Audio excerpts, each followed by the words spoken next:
Hoje vamos falar sobre 2 Samuel, capítulo 11, capítulo 12, capítulo 13 e capítulo 14. Até aqui nós temos visto as vitórias de Davi, as conquistas de Davi.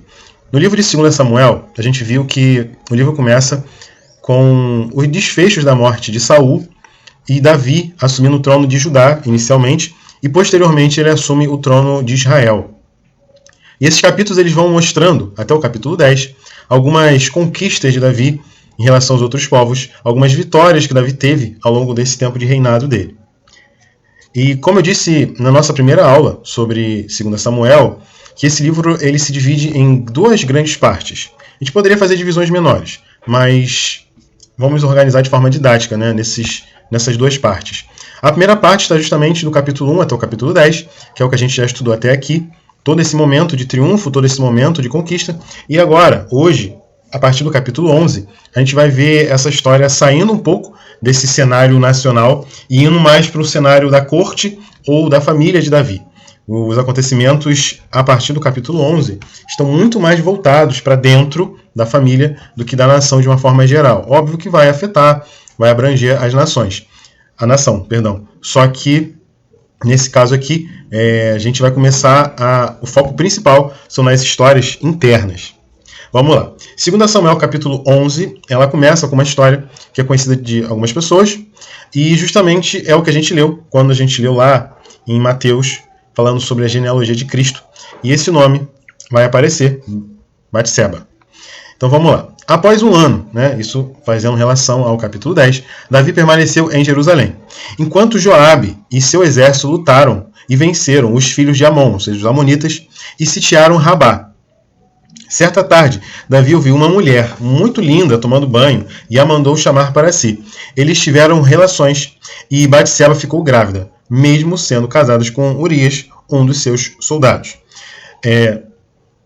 Davi, ele era um homem de guerra e constantemente ele estava nas batalhas, constantemente ele pedia orientação a Deus, mas nessa vez ele não foi na batalha e tampouco pediu orientação a Deus. E foi o que eu falei no nosso último encontro, justamente isso. Qual é o risco da gente não viver a palavra de Deus? Até aqui, até o capítulo 10, Davi estava vivendo de uma forma correta. Mas a partir daqui, a gente vai ver as coisas começando a ir por outros caminhos. Então a gente viu que Davi ele permaneceu no palácio, em vez de ir na batalha juntamente com os seus soldados, e lá ele acabou tendo relações, desejou e teve relações com Batseba, que ficou grávida. Davi, o rei de Israel, enviou mensageiros a Joabe para trazer Urias, o Eteu, ou seja, o esposo de Batseba.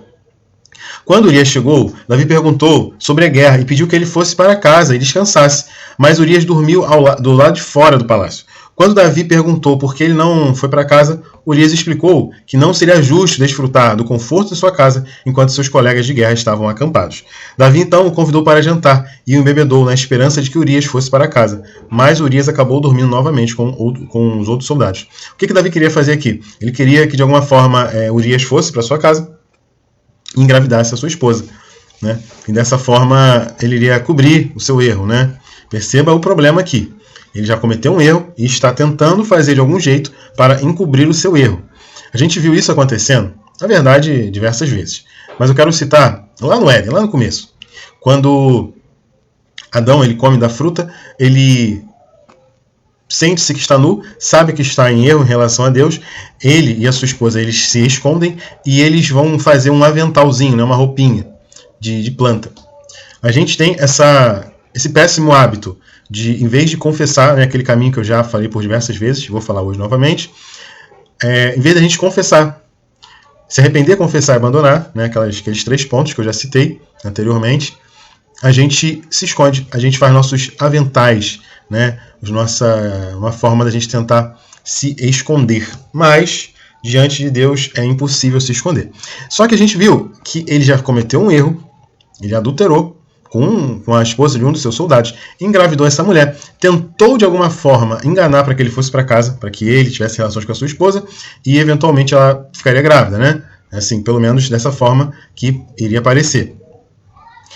E então, Davi, não satisfeito com isso que ele havia feito, o texto vai continuar dizendo que Davi ele vai enviar Urias para uma batalha, com ordens secretas para Joabe, com o intuito de que Urias fosse colocado em um lugar onde ele fosse morrer. Ele iria estar na frente da batalha, né, onde geralmente o embate é mais forte, e possivelmente ele morreria. E de fato, isso acontece. Então Urias ele morre na batalha, juntamente com outros oficiais, né? Assim, é uma questão de guerra, realmente, né? A morte era algo comum numa guerra, obviamente, mas Davi colocou ele numa posição de um risco muito maior, de forma que ele iria morrer de qualquer forma. Então Joabe ele enviou um mensageiro para contar a Davi o que havia acontecido, e alertou que poderia ficar irritado com o resultado da batalha, né? Porque o comandante achou que Davi ficaria chateado, porque Urias, um dos seus homens, havia morrido. Só que não era bem isso que Davi queria. Ele queria, na verdade, realmente que ele morresse. O mensageiro contou a Davi que Urias também havia morrido na batalha. Em resposta, Davi disse a Joabe que para não se preocupar com isso, pois a morte era inevitável na guerra, e pediu-lhe que continuasse a luta pela cidade. Davi encorajou Joabe a perseverar na batalha. Uma batalha, assim, nas outras batalhas, a gente viu que Davi, ele eventualmente, ele pedia orientação para Deus, mas aqui nem isso. Obviamente que ele estava totalmente fora de si, né? Ele estava tentando resolver um problema, gerando muitos outros problemas. E o capítulo termina dizendo que após a morte de Urias, a esposa dele ficou em luto e chorou a perda do seu esposo, né? Obviamente. Depois que esse período de luto acabou, Davi ele traz essa mulher para o palácio e casa-se com ela. E eles vão ter esse filho. Contudo, o que Davi fez foi considerado errado perante o Senhor, né? Tudo isso que ele fez até aqui, a gente viu o primeiro grande pecado de Davi. Não que ele não cometesse pecados antes, mas esse é um pecado que fica muito evidente, né? E as suas consequências são terríveis. Ele tenta resolver um pecado gerando através de mentira, através de diversas formas de tentar encobrir os seus erros, né? E a gente, infelizmente, às vezes cai por esse caminho de cometer algum erro, e para resolver o erro a gente faz outros e vai piorando a situação. Em vez de melhorar, a gente vai piorando a situação. Então, daqui para frente, a gente vai ver todo o desenrolar dessa história. Principalmente agora, em 2 Samuel capítulo 12. Aqui são os acontecimentos diretos após aquele último acontecimento lá do capítulo 11. 2 Samuel capítulo 12 começa nos apresentando Natã sendo enviado pelo Senhor e conta uma parábola para Davi. E a parábola é sobre um homem rico que toma a cordeirinha do homem pobre para dar de comer a um viajante. Essa é a história, né? Óbvio que eu estou resumindo, né? Isso aqui é só o que a gente fala aqui, é um resumo. Você já leu o texto. Davi fica indignado e diz que o homem rico deveria ser morto e ter que restituir 4 vezes a cordeirinha. Ou seja, ele ficou indignado com essa história. Então, depois que ele se indigna com essa história, Natã vai revelar que Davi era esse homem rico e que ele matou Urias e tomou a sua esposa. Ou seja, essa história é uma espécie de uma parábola, né? É uma forma que ele encontrou de contar esse erro, né, de Davi, confrontar esse erro de Davi de forma sutil, né, sem que ele necessariamente, de primeiro momento, ele o repreendesse ou quisesse até matar ele, mas ele primeiro envolveu ele nessa história. Quando ele percebeu isso, já era um pouquinho tarde. Então diz o texto que o Senhor diz que a espada nunca se afastará da casa de Davi e fará com que o mal venha sobre a sua própria casa. Davi reconhece o seu pecado e é perdoado, mas o filho que nasceu dessa relação, ele morre. E depois disso, Natã vai para casa. Isso aqui foi o anúncio que o profeta Natã veio trazer para Davi. O que eu quero dizer aqui nesse trecho aqui, um pequeno comentário que eu quero fazer aqui, algumas pessoas têm um hábito de dizer que as palavras elas podem influenciar de alguma forma as nossas vidas. Eu vejo muito mais os nossos atos, eles influenciando as nossas vidas. A gente viu que Davi, capítulos anteriores, Deus havia prometido que o reinado estaria com ele e que Deus iria o abençoar. Mas por conta desse ato pecaminoso que Davi teve, ele, do mesmo passo que Deus abençoou ele anteriormente, agora Deus está amaldiçoando a casa de Davi, dizendo que a espada nunca se apartaria da casa dele. E de fato, nos próximos capítulos, e esse também ainda, a gente vai ver que o problema vai se agravando na família de Davi. Todos eles vão passar por muitos problemas. Capítulo 13 e 14 a gente vai ver uma história bem terrível que acontece com os filhos de Davi. A gente vai chegar lá. E ainda aqui no capítulo 12, a partir lá do versículo 16, diz que Deus ele fere esse filho de Davi e a criança adoece gravemente. Davi ele vai suplicar a Deus pela vida dessa criança e passou dias em jejum e oração. No 7º dia, a criança morre, e os servos de Davi temiam contar-lhe a notícia. Mas Davi percebeu, ele começou a ver um movimento estranho e questiona se a criança havia morrido. Então eles contam para ele que a criança estava morta. Então ele levanta e adora a Deus na casa do Senhor e volta para o palácio para comer. Porque justamente ele entendia que, enquanto a criança estava viva, ele tinha tempo de pedir. Mas agora que ela morreu, fugiu totalmente do poder dele. Seus servos eles ficaram confusos. E eles perguntaram justamente isso, por que ele estava comendo e não jejuava e nem chorava mais. Isso que eu já falei aqui agora, antecipei, né? Davi respondeu que havia jejuado e orado enquanto a criança estava viva. Mas agora que havia morrido, não havia mais nada o que pudesse fazer para trazê-la de volta. E encerrando essa história, né, terrível, esse momento terrível que trouxe maldição, esse ato pecaminoso que Davi cometeu, que trouxe maldição para sua casa. E agora, a partir do versículo 24, diz que Davi ele conforta Batseba, a sua esposa, né? E eles vão ter relações. E desse relacionamento, justamente vai nascer Salomão, que é o texto que a gente viu lá em Mateus. O Senhor, ele demonstrou amor por Salomão. Davi confiou o cuidado de seu filho ao profeta Natã, que o nomeou de Gedidias, que significa amado pelo Senhor, em reconhecimento ao amor que o Senhor tinha por ele. A partir do versículo 26 e até o final do capítulo, né, no versículo 31, conta que Joabe lidera um ataque a Rabá, dos filhos de Amon, e toma a cidade real. Ele pediu que Davi reunisse o resto do exército e cercasse a cidade. Mas Davi liderou a luta e a tomou. Davi tirou a coroa do rei de Rabá, que pesava cerca de 34 quilos de ouro e tinha pedras preciosas, e colocou em sua própria cabeça. Davi levou muitos despojos da cidade e levou o povo que lá habitava para trabalhar. E Davi ele repete esse processo em todas as cidades dos filhos de Amon. Então ele voltou com seu exército para Jerusalém. Eu disse, né, que não que a gente não vai ter batalhas e vitórias de Davi, mas a gente vai ver que as histórias vão começar a convergir para casos de família. E justamente aqui, em 2 Samuel, capítulo 13, a gente vai ver uma história bem complicada da família de Davi. Vamos lá. Vamos devagarzinho, porque essa história é um pouquinho pesada. Diz o texto que Absalão, ele tinha uma irmã. Lembra que eu falei dos filhos de Davi? Então esse aqui é um dos filhos que eu pedi para vocês guardarem no coração esse nome, Absalão. Ele tinha uma irmã muito bonita chamada Tamar. Aminon, outro filho de Davi, ele se apaixonou por Tamar. Então temos uma cena aqui com 3 irmãos, Absalão, Aminon e Tamar. Aminon ele estava apaixonado por Tamar. E ele tinha um amigo chamado Jonadab. Ele era muito esperto e esse homem fez um plano. Ele mandou ele se fingir de doente para pedir para Tamar dar de comida na sua boca. Olha o plano. E assim foi feito. Tamar ela fez bolos para ele, né, para Aminon, para ele se fingir de doente, e foi levar para ele comer. Ele manda todo mundo sair e quando ela vai oferecer o bolo, ele agarra a sua irmã e apesar dela implorar para ele não fazer aquilo, ele força a ter relações com a irmã. Exatamente isso que aconteceu. Ele estupra a sua própria irmã. Após ter feito isso, ele sentiu grande aversão por ela. Ele tinha um grande amor antes, mas agora ele passou a detestar ela, depois que ele fez o que fez. E teve uma grande aversão por ela, maior do que o amor que estava sentindo, e mandou ela sair. Ela não quis sair, pois ela estava humilhada com a situação, mas ele a obrigou e ela teve que sair de lá. Ela usava uma túnica de mangas compridas, usada pelas filhas que eram virgens, mas ela jogou cinza sobre a cabeça e rasgou as mangas e colocou as mãos na cabeça e andou clamando. Então a gente viu que Aminon, ele força relações com a sua irmã, força relações com a sua irmã, e agora Absalão, né, o filho do rei Davi, ele planeja então se vingar de Aminon pelo que ele havia feito com a sua irmã Tamar. 2 anos depois, ele guardou um pouquinho essa raiva, Absalão convida todos os filhos do rei para a tosquia de suas ovelhas, mas planeja matar Aminon durante a celebração. Ele dá ordem para os seus homens matarem Aminon quando ele estiver bêbado.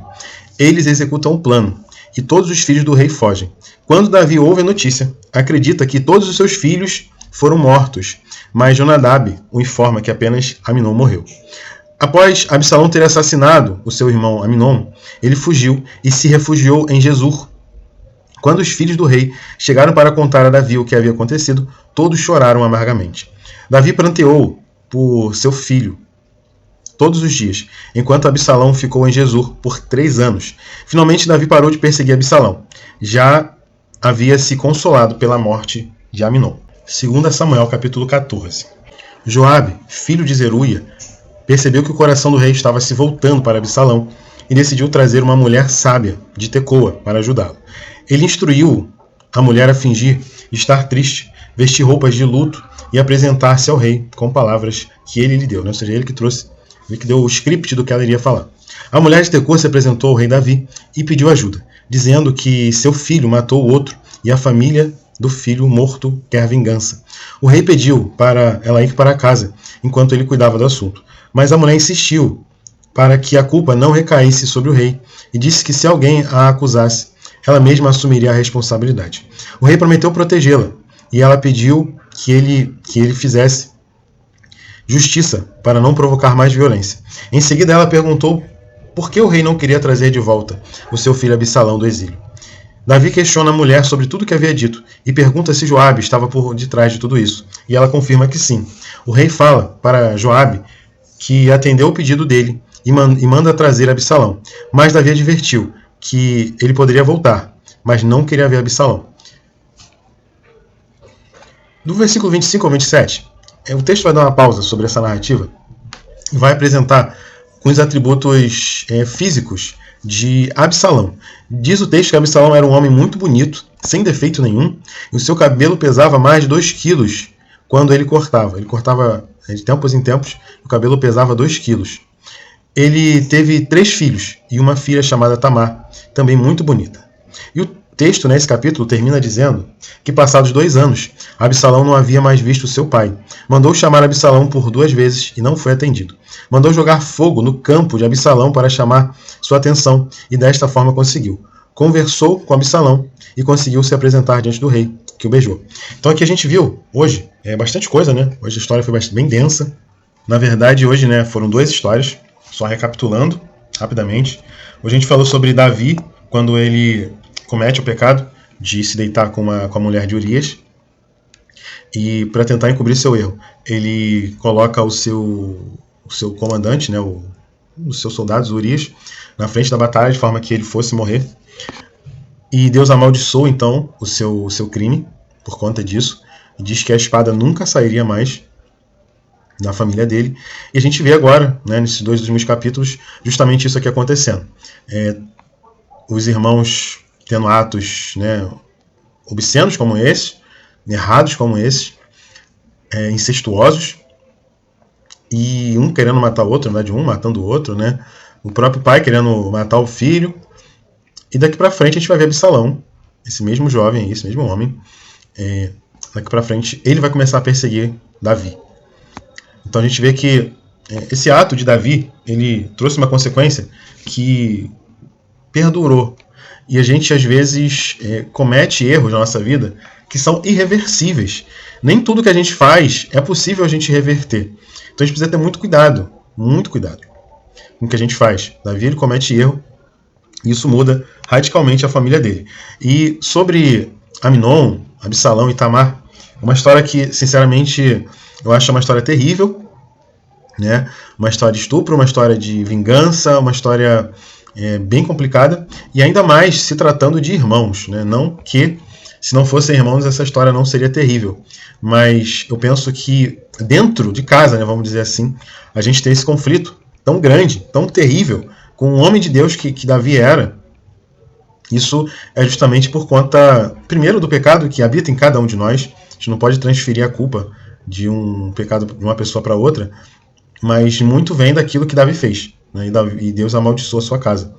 Então, todas essas consequências, todo esse desenrolar que a gente viu hoje aqui, é fruto dos erros de Davi, né? E justamente vai ser essa grande motivação dentro dessa segunda fase da vida de Davi, na qual ele vai ser perseguido por Absalão. Absalão agora vai se tornar, daqui para frente, um grande adversário do próprio pai. Olha que coisa terrível que a gente está falando aqui. Mas isso aconteceu, a Bíblia nos relata dessa forma, Porque justamente isso que é interessante das Escrituras, que eu tenho falado desde o começo, é que Deus ele não esconde os pecados das pessoas, ele não esconde que todos somos pecadores, ele não faz questão nenhuma de tentar esconder, de tentar maquiar a verdade. A Bíblia nos mostra claramente como as pessoas são. A Bíblia nos mostra claramente que todos pecaram e todos foram destituídos da glória de Deus, como Paulo vai falar mais na frente. Então a gente precisa entender isso, que tudo isso que a gente está vendo aqui é fruto do que a gente viu lá no Gênesis, quando Eva come da fruta e entrega ao seu marido. E dessa forma o pecado entra no mundo. E todo o desenrolar de todo o mal que a gente viu até aqui, ele acontece por causa do pecado. A gente viu em Juízes que o texto lá falava que no tempo dos juízes as pessoas faziam o que queriam fazer e não tinha um rei sobre eles. E agora temos um rei. E o rei faz o que está fazendo. Né? Então a gente vê que a figura de um rei, a gente é o segundo rei, praticamente, né? Assim, de forma um pouco mais extensa, que Israel vai ter. Primeiro o rei Saul e agora o rei Davi. Esses dois reis, Saul começa até de uma forma razoavelmente boa, mas no meio da sua jornada ele também se desvia.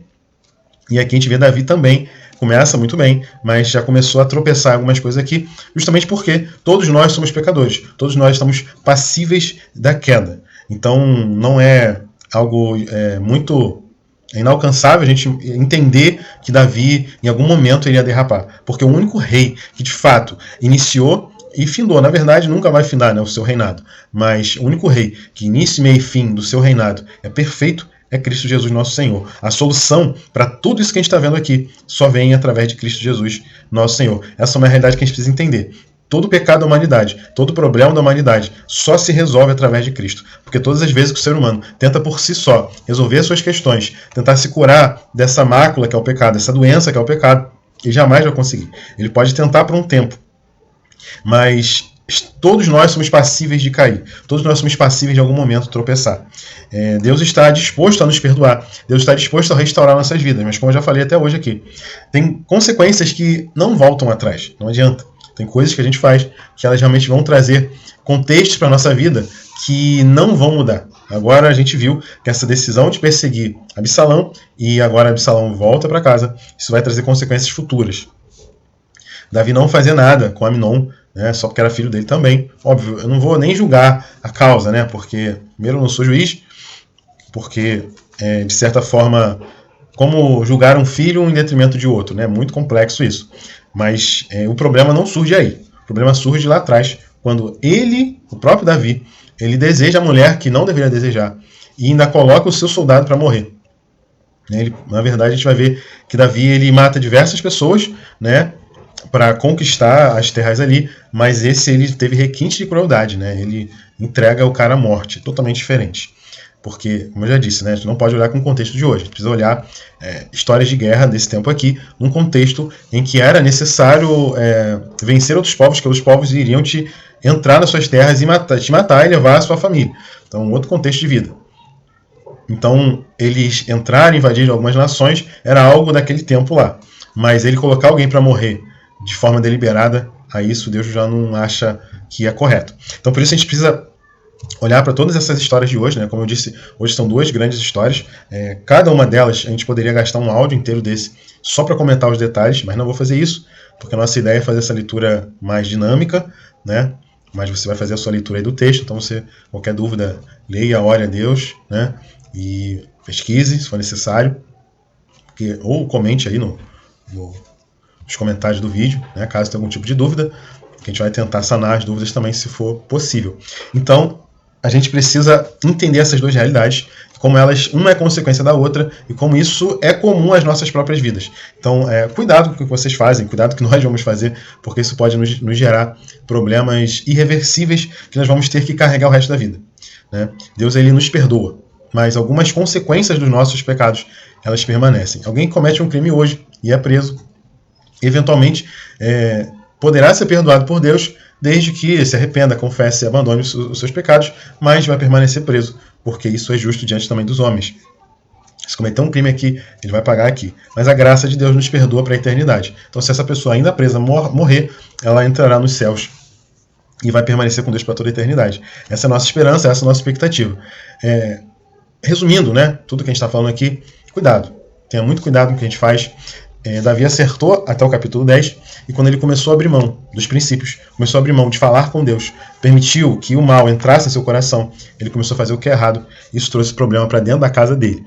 E agora a gente vai só conversar praticamente de todo esse desenrolar, né? Hoje foram 4 longos capítulos só para a gente desenrolar toda a confusão que Davi ele se meteu, né? Então daqui para frente a gente vai ver essas outras histórias, né? Principalmente essa perseguição de Absalão contra o rei Davi.